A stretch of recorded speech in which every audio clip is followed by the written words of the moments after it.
Om Shanti. Good morning. साकार मुरली 8 मई 2025। बाबा का मीठा मीठा पत्र हम मीठे मीठे बच्चों के मीठे मंथन के लिए। मंथन शुरू करने से पहले सद्गुरु बाप दादा की शांति भरी किरणों के नीचे बैठ जाते हैं और अनुभव करते हैं कि मैं शांत स्वरूपात्मा हूँ, शांति के सागर की संतान हूँ।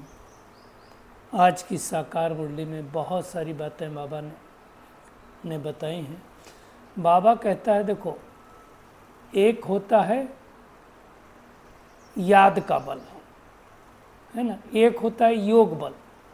अब योग बल तो सन्यासी लोग यूज करते हैं, भगवान कहता है याद का बल। यानी हर एक चीज़ को बाबा कहता है मैं इजी करता हूँ, डिफ़िकल्ट नहीं करता। अगर डिफ़िकल्ट करे तो भोली भाली माताएं, भोले भाले भाई बहनें कैसे समझ पाए। तो बाबा हर एक चीज़ को इजी करता है। हर एक चीज़ के बाबा को समझाने का तरीका अलग है। बाबा ने कहा याद का बल तब जमा कर सकते हो जब देही अभिमानी होंगे, है ना। उस दिन जैसे कहा कि आप किसी को शांत कब कर सकते हैं, जब आप अशरीरी होंगे। और यही एक बल है जिस बल के आधार पर हम सारे विश्व का राज ले सकते हैं। तो अगर हम एक शब्द में पूरी मुरली को लेना चाहें तो वो है याद का बल। ये बहुत इंपॉर्टेंट पॉइंट है ना। सोचो, हमने कभी सोचा था कि भगवान आकर के हमें सतयुग की विश्व की बात सही देगा। दूसरी एक और बात को बाबा ने टच किया है, वो बात यह है कि बाबा कहता है संदली पर उनको बिठाना चाहिए जो देही अभिमानी रह कर के बाबा को याद करते हैं। मतलब हर एक को बाबा ने परमिशन नहीं दी है संदली पर बैठने के लिए। संदली मतलब उसको कहा जाता है जहाँ पर जो बहनें हैं, समर्पित बहनें, वो बैठ कर के ज्ञान सुनाती हैं। तो वो आपके अंदर कैपेबिलिटी होनी चाहिए, उनको देना चाहिए। एक बात और बाबा ने कहा कि दुनिया में गांधी जी की बहुत महिमा, भारत में खास करके कहते हैं गांधी जी का भी सपना था राम राज्य लेकर के आएंगे, अंग्रेज़ों से उन्होंने मुक्ति दिलाई। लेकिन बाबा ने आज जिस बात को टच किया है, बात बहुत लोगों को डाइजेस्ट नहीं होगी। बाबा ने कहा मैंने राजयोग सिखा के राजा रानी बनाया था। अब क्या हुआ, इसके पहले तो प्रजातंत्र नहीं था ना। गांधी जी मतलब आज़ादी से पहले हमारा राज्य राजा होते थे। भारतवर्ष की बात करो, हर एक जगह में हर एक जगह के अलग अलग राजा होते थे। जैसे आप कहो बीकानेर का राजा अलग होगा, देन राजस्थान में अलग होगा, लखनऊ के अलग होंगे, सब अलग अलग थे। मतलब राजाएं महाराजाएं थे। उसके पहले अंग्रेज़ों का जब राज्य आया तो भी राजे थे। उसके पहले मुग़लों का राज्य आया तो भी राजे थे। उन राज्यों को तोड़ा उन सब ने। बाबा कहता है गांधी जी की महिमा है, लेकिन गांधी जी ने क्या किया, राजा रानी राज्य का जो कायदा था उस रस्म रिवाज को तोड़ डाला। ईश्वरीय रस्म थी ना, ये भगवान तो आकर के राजा ही स्थापन करता, प्रजा नहीं स्थापन करता। और फिर क्या किया, प्रजा पर राज स्थापित हुआ। तो जब आज़ादी मिली उसके बाद ही तो प्रजातंत्र आया। और फिर बाबा कहता है अनेक मन मतांतर हो गए और उसकी हालत क्या हुई कि लड़ाई झगड़ा चालू हो गया। तो इसको भी हम देखेंगे। आज अद्वैत राज की भी बात आई है ना। द्वैत होता है और एक अद्वैत होता है। द्वैत मतलब जहाँ दो लोगों का राज हो। तो सतयुग त्रेता में जो लक्ष्मी नारायण थे, खास करके सतयुग में, तो अद्वैत नहीं था, क्योंकि दो हाथी नहीं थे। जहाँ दो हो वहाँ ताली बजेगी। लेकिन ये सब बातें बाबा ने समझाया। द्वैत कब होता है, जब बाबा ने कहा द्वैत से दैत्य बन जाते हैं तो द्वैत होता है। देखो भगवान कितनी अच्छी तरह से समझाता। आज बाबा ने ये भी कहा कि दुनिया में भी कहते हैं कि हम जैसे कर्म करते हैं उसके हिसाब से जन्म लेते हैं। तो उसको भी हम देखेंगे। और हमारे 5 दुश्मन, ये 5 विकार ही हैं और कोई दुश्मन है नहीं। आज बाबा ने इसको भी टच किया है कि तंदुरुस्ती के लिए सब हठ योग करते हैं किस्म किस्म का। तो उसको भी हम थोड़ा सा देखेंगे। आज बाबा ने कहा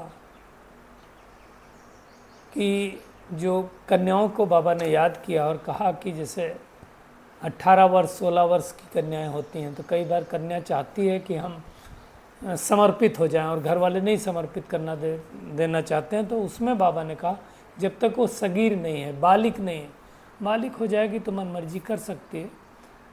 और उसमें ही बाबा ने कहा कि जैसे वो कन्या को भी हिस्सा देते ना, दहेज दान देते ना, तो उससे अच्छा सेंटर खुलवा दो। उसकी बात बाबा ने की है।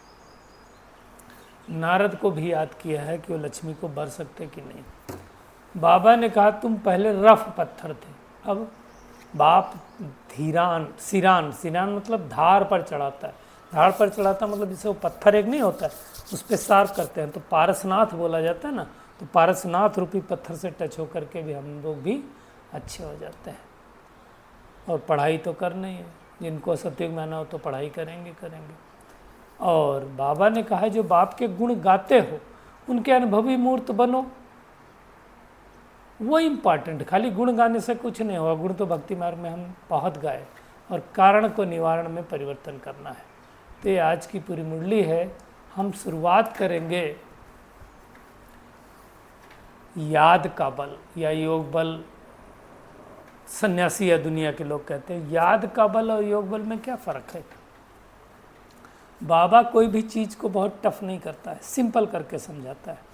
अब योग बल, हाँ, या जैसे वो कहते हैं मेडिटेशन की डिफिनीसन अनकॉन्शियसली कॉन्शियसली हो करके आपको जो अनकॉन्शियसनेस में हमेशा परमात्मा रहता है उसको याद करना। अब ये है बड़ी लंबी चौड़ी बात। सिंपल क्या है, जैसे माँ बाप को याद करते वैसे परमात्मा को याद करना है आत्मा समझ के। डिफरेंस क्या है भक्ति और यहाँ? वहाँ हम देहभान रूप में याद करते हैं और यहाँ आत्मिक रूप में याद करते हैं। तो ये मेहनत करनी है। बाबा ने कहा कि याद का बल बहुत इम्पॉर्टेंट है। इसको योग बल नहीं कहो। योग बल का मतलब होता है जैसे वो हठ योग करते हैं, है ना। भगवान डिफ़िकल्ट शब्द नहीं, बहुत ईजी शब्द यूज करता है। जैसे लोग बोलते हैं कि अरे मेडिटेशन बहुत टफ है, बाबा ने इसका नाम रख दिया सहज योग, आसानी से कर सकते। लेकिन अभी दिक्कत क्या होती है, वो विचित्र बाप है। तो विचित्र बाप वाले को हमें चित्र से याद करेंगे तो याद नहीं आएगा। विचित्र बाप है तो विचित्र अवस्था में बैठ करके याद करना, और ये स्मृति में रहे कि मैं भी विचित्र देश का रहने वाला हूँ, तो परमात्मा याद आएगा। तो हमें याद का बल जमा करना है। तो कितना सिंपल कर दिया। दोनों में याद करने के लिए कोई बोलता था टकटकी लगाओ, कोई बोलता था वो सामने एक दिया रखो, कोई बोलता था कुछ करो। बाबा कहता सिंपल, माँ बाप को अपने जैसे याद करते वैसे याद करो। तो ये बात अच्छी तरह से समझना। और जितना योग बल जमा होगा उतना हम शक्तिशाली बनेंगे। बाबा ने तो आज कह दिया याद के बल से ही तुम सारे विश्व का राज ले सकते हो। बाकी कितनी बार बाबा ने मुरलियों में कहा हुआ है कि कोई आज चाहे बाहुबल से विश्व की बादशाही ले सके नहीं। और हर एक चीज़ में बल होता है। जैसे आप देखो याद का बल होता है, पढ़ाई का भी बल होता है ना। जिसे कहते हैं आत्मबल, परमात्म बल, पढ़ाई का बल। अब कोई मान लो बाबा तो बैरिस्टर उस टाइम ज़्यादा फेमस था तो याद करता है। बैरिस्टर बनते हैं मतलब वो पढ़ाई पढ़ते हैं ना। इंजीनियर पढ़ते हैं तो इंजीनियर का पढ़ाई करते हैं। लेकिन बाबा ने कहा वो है पाई पैसे का बल। मुख्य बल कौन सा है? याद का बल, योग का बल, जिससे हम विश्व पर राजाई प्राप्त करते हैं। और वो बल हमें कहाँ से मिलता है?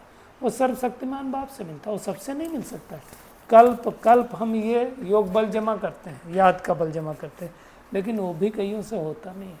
क्यों नहीं होता है? क्योंकि देहाभिमान बहुत है। देहाभिमान होगा तो हम अपने अंदर योग बल नहीं जमा कर सकते।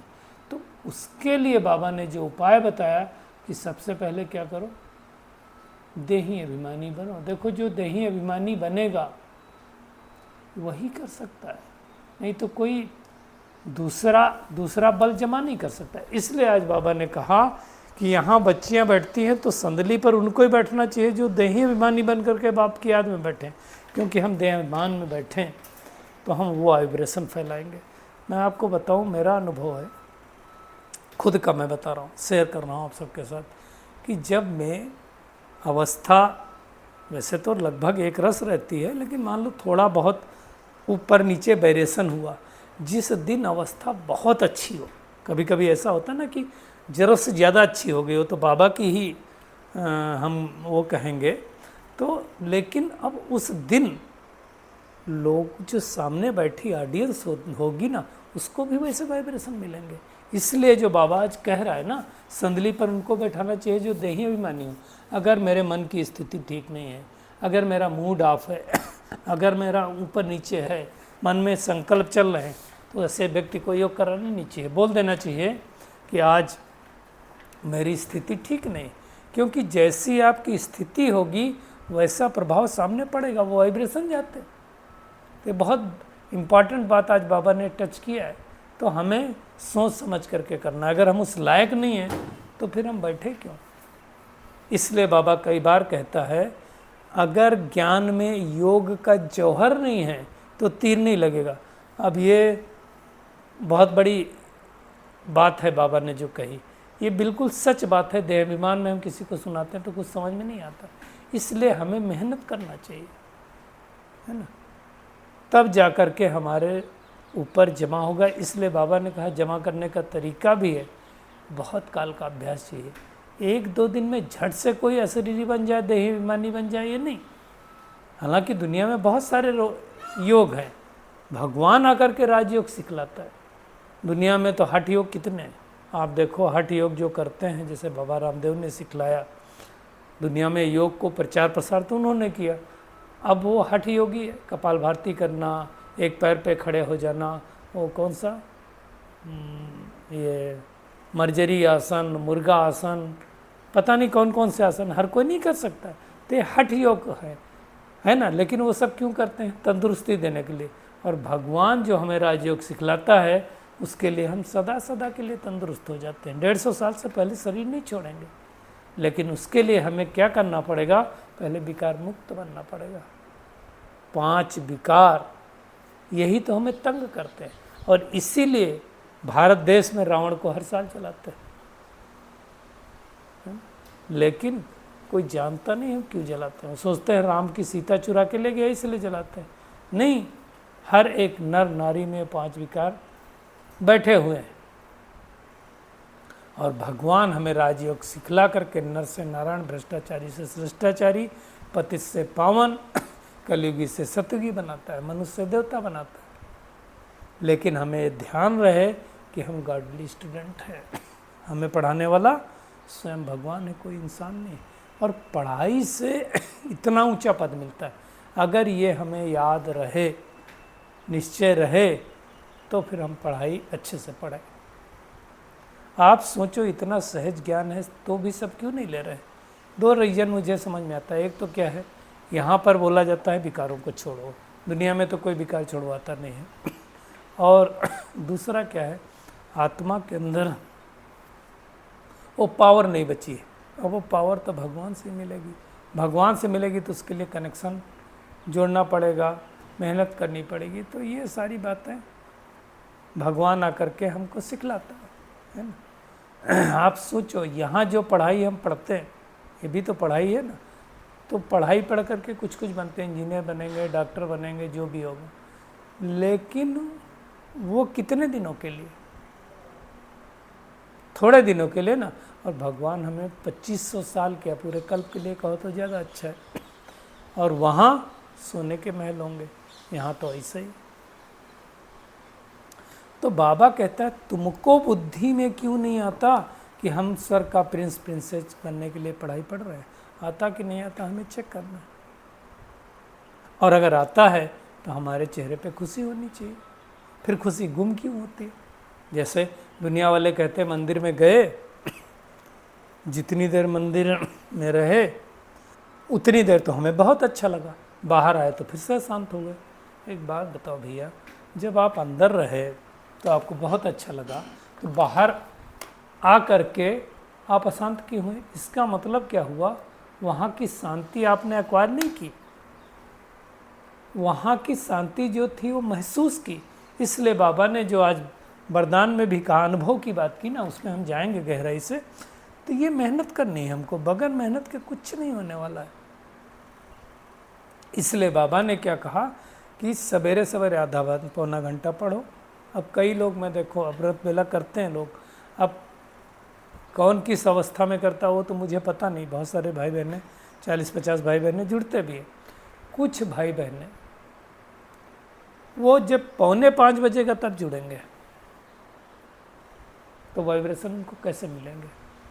भगवान कैसे उनको वो शक्ति देगा, पावर देगा, है ना? इसलिए बाबा कई बार कहता है कि जब आप बैठते हो क्लास में तो क्या करो, आँख खोल करके बैठो। आँख खोल के क्यों बैठना? बाबा कहता है अगर मुझे दृष्टि देना होगा तो मैं कैसे दृष्टि दूंगा? अगर आपकी आंखें बंद है तो दृष्टि दे ही नहीं सकता हूँ। देखो, भगवान हर तरह से हमें समझाता है कि बच्चे मेहनत करो, आकर के याद में बैठो और प्रेम से याद करो, मजबूरी से नहीं कि कोई कहेगा तो हमें याद करना, नहीं, प्रेम से याद करो, है ना?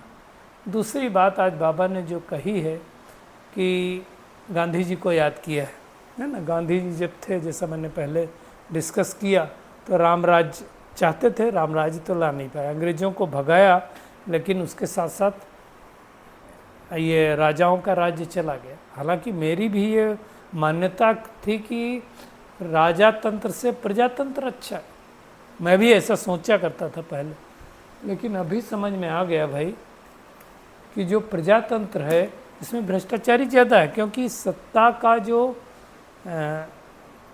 क्या बोलते हैं केंद्रीकरण था वो विकेंद्रीकरण हो गया, अनेक लोगों के पास वो पावर डाइवर्ट हो गई और उसके कारण हर कोई अपने अपने मत के अनुसार कर रहा है। और दूसरा क्या है, अब प्रजातंत्र में जो चुन करके आ रहा है, अब वो कैसे लोग आ रहे हैं वो आप सबको पता है, मैं उसमें ज़्यादा नहीं जाऊँगा। तो उसके लिए बाबा ने कहा भगवान आकर के इसलिए क्या करता है, देवी देवता धर्म की स्थापना करता है और राज्य धर्म की स्थापना करता है। तो ये बात अच्छी तरह से हमको समझाना है कि और दुनिया को भी समझाना कि कैसे हम 84 जन्म लेते हैं। दुनिया वाले तो 84 लाख कहते हैं, तो वो 84 लाख जन्म होता नहीं है। आज बाबा ने कुमारियों को विशेष रूप से याद किया है कि कई बार क्या होता है, कुमारियाँ जब ज्ञान में चलती हैं, है ना, तो कई माँ बाप नहीं चलने देना चाहते और वो क्या कहते हैं कि ब्रह्मा कुमारियाँ जादू करती हैं। संबंधी भी उनके नहीं समझते हैं और कहते हैं हम पढ़ने नहीं देंगे, इस पढ़ाई को कहते नहीं पढ़ने देंगे। बाबा कहता उस हालत में कुमारियों के पास ऑप्शन क्या है? तो पहला ऑप्शन दिया बाबा ने, जब तक आप बालिक नहीं हैं तब तक घर वाले कर सकते हैं, है ना। आप 18 साल के हो गए तो उसके बाद ज़बरदस्ती तो नहीं कर सकते हैं, एक बात। लेकिन कुमारी को पहले निश्चय होना चाहिए ना, खुद में ने ऊंचे नीचे हो रहे हैं तो फिर हम चल नहीं पाएंगे। दूसरी बात उन्होंने कहा बाबा ने कि आप माँ बाप को समझा सकते हो कि भाई आप हमारी कहीं शादी करते तो क्या होता, आजकल तो लाखों रुपया खर्च करते, अब लाखों रुपया खर्च के दहेज देते, और दहेज किस लिए देते? पतित बनने के लिए। तो बाबा ने कहा कि उससे अच्छा कह दो सेंटर खोलें तो मेरा भी कल्याण, सबका भी कल्याण। और इस ज्ञान में जो पहले ऐसे पेरेंट्स हुए हैं, तो घाटकोपर की हमारी नलिनी दीदी, जिनका गांधी के 3 बंदर में चित्र भी बाबा ने बनवाया था, उन्होंने, उनके माँ बाप ने पहला सेंटर बना करके उनको दिया था कि हम शादी करते तो बेटी की शादी में इतना लगता है, इससे अच्छा इनको दे दो। लेकिन वो हिम्मत होनी चाहिए, सबसे पहले खुद के अंदर, कुमारी के अंदर होनी चाहिए हिम्मत। और फिर दूसरी बात क्या होनी चाहिए, मैनर्स भी होने चाहिए। मैनर्स नहीं है तो फिर क्या फ़र्क पड़ेगा, निश्चय नहीं है तो फिर हो नहीं सकता ना। बाबा ने तो कह दिया, नहीं तो फिर वापस भेजना पड़ेगा। और माँ बाप का सर्टिफिकेट भी लेकर के आना है। ऐसा नहीं कि माँ बाप से ज़बरदस्ती करो, उनको संतुष्ट कराना है। अगर आप माँ बाप को संतुष्ट नहीं करा सकते हैं तो ज्ञान सुना करके सारी दुनिया को आप कैसे संतुष्ट करेंगे? तो पहले माँ बाप को संतुष्ट करना है। हम सबको संतुष्टता के 4 सर्टिफिकेट लेने ना, उसमें घर वाले भी हैं, तो उनको भी हमें संतुष्ट करना, और संतुष्ट करने के लिए ये सारी बातें समझाना। आज बाबा ने कहा ब्राह्मणों में भी अलग अलग होते हैं ना, जैसे वो होते हैं समा पर परवाने आते हैं, कोई आता है फेरी लगा के चला जाता है, कोई जल मरता है। तो हम कैसे फिदा होने वाले हैं वो हमें चेक करना है, क्योंकि बाबा ने कहा आगे तो जो ब्लड से लिखते थे वो भी आज है नहीं, माया से हार खा लिया तो मतलब नहीं। तो ये बातें बाबा ने समझाया। आज बाबा ने नारद को भी याद किया। दुनिया में भक्ति वाले में कहते हैं ना कि हम लक्ष्मी को भर सकते हैं, बाबा कहता है कि भक्ति मार्ग वाले नहीं भर सकते। क्यों? जब तक ज्ञान नहीं सुनेंगे तब तक नहीं भर सकते। तो पहले ज्ञान सुनना बहुत आवश्यक है। है ना। बाकी इसमें कोई धक्का खाने की ज़रूरत नहीं है। आज एक बात और आई है जो बहुत अच्छी लगी। बाबा ने कहा तुम पहले सब रफ थे, पत्थर थे, अब भगवान आकर के सिरान पर चढ़ा रहे हैं। सिरान मतलब धार, धार मतलब जैसे कोई कुल्हाड़ी हो, गोठिल हो जाए तो क्या करते हैं, पत्थर से रगड़ करके उसको धार चढ़ाते हैं। आजकल तो हालांकि वो मशीनें आ गई हैं इस सब के लिए। इसी तरह से बाबा भी हमें क्या करता है, पत्थर से पारस बुद्धि बनाता है ना। तो पारस भी पत्थर है और पत्थर तो पत्थर होते ही है। फर्क क्या होता है, पारस के संपर्क में आने से दूसरा भी पारस बन जाता है। तो ऐसे भगवान हमें क्या करता है, धार चढ़ा रहा है। बाबा ने कहा दुनिया में ये भी कहते हैं श्री कृष्ण गांव का छोरा था। अब श्री कृष्ण गांव का छोरा नहीं था, वास्तव में जब वो सांवरा वो आत्मा बनती है तब वो गांव का छोरा कहलाती है। जब गोरा था तो गांव का छोरा नहीं था, प्रिंस प्रिंसेस था। इसलिए बाबा कहता है सब झूठ का संग है, एक सच का संग सिर्फ परमात्मा का है। तो उसके बारे में बाबा ने कहा जो पढ़ेंगे वो सतयुग में आएंगे, जो पढ़े लिखेंगे नहीं वो कहाँ जाएंगे, वो मुक्ति धाम में जाके बैठेंगे। और आज बाबा ने गोले के चित्र को याद किया कि उस पर समझा सकते हैं, एक तरफ नर्क है, एक तरफ स्वर्ग है, कौन कब आएगा सब कुछ है ना। तो ये अच्छी तरह से समझा करके बाबा कहता गरीबों का उद्धार करो, क्योंकि ज़्यादातर तो गरीब ही चलते हैं, बड़े लोगों को कहाँ टाइम होता। और ऐसा कोई कर्म नहीं करना। मैंने उसको आज फिर से बाबा ने याद किया, जो परमात्मा की इज्जत जाए। आज के वरदान पे आते हैं, सर्व गुणों के अनुभवों द्वारा बाप को प्रत्यक्ष करने वाले अनुभवी मूर्त हो। देखो गुण हम सब बाबा के गाते हैं, आनंद का सागर है, सुख का सागर है, प्यार का सागर है, तेरी महिमा परम अपार है। अब फुल स्टॉप लगा करके अगर मैंने एक थॉट क्रिएट किया, मैं आनंद स्वरूप आत्मा हूँ, तो आनंद की अनुभूति कितनी होती है वो चेक करना है। प्रेम स्वरूप आत्मा हूँ तो प्रेम की अनुभूति कितनी देर होती। ऐसे बाबा कहता है हर एक गुणों के अनुभवी मूर्त बन जाओ, तो क्या होगा, आप द्वारा बाप की सूरत प्रत्यक्ष हो जाएगी। और बाबा कह रहा है आप महान आत्मा ही परमात्मा आत्मा को अपनी अनुभवी मूर्त से प्रत्यक्ष कर सकेंगे। इसलिए मुझे अभी बार बार संकल्प आ रहा है कि ये अनुभव की क्लास रखें, अभी रखेंगे। डॉक्टर सचिन भाई का प्रोग्राम है अभी यहाँ मथुरा में, वो 14 तारीख को यहाँ आ रहे हैं, और 15, 16, 17, 18 4 दिन रहने वाले।